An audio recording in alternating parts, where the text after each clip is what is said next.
April 21 தாக்குதல் விசாரணைகளை வெளிப்படைத்தன்மையுடன் முன்னெடுப்பதற்கு அரசாங்கம் தடையை ஏற்படுத்தியிருப்பதாக ஐக்கிய மக்கள் சக்தியின் தேசிய அமைப்பாளர் திஸ்ஸ அத்தநாயக்க தெரிவித்துள்ளார்.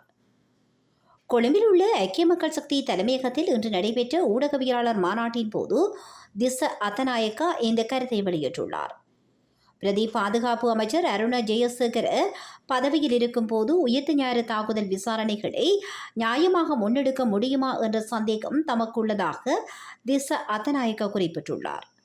ஏப்ரல் 21 விசாரணைகளின் போது அருண ஜெயசேகர சாட்சியம் அளித்திருக்கின்றார். அவருக்கு கீழ் பணியாற்றிய அதிகாரிகளும் சாட்சியம் அளித்திருக்கின்றனர். இந்நிலையில் குறித்த விசாரணைகளை முறையாக முன்னெடுத்துச் செல்லுவதற்கு இடம் அளிக்க வேண்டுமென அவர் நினைத்தால் நிச்சயம் பதவி விலகியிருப்பார் என திஸ்ஸ அத்தநாயக்க சுட்டிக்காட்டியுள்ளார்.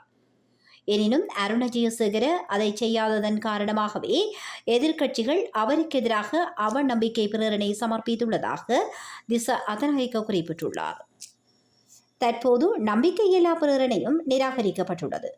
இதன் காரணமாக உயிர்த்த ஞாயிறு தாக்குதல்கள் குறித்து பக்கச்சார்பற்ற விசாரணைகளுக்கு சவால் ஏற்பட்டுள்ளதாக திஸ்ஸ அத்தநாயக்க சுட்டிக்காட்டியுள்ளார்.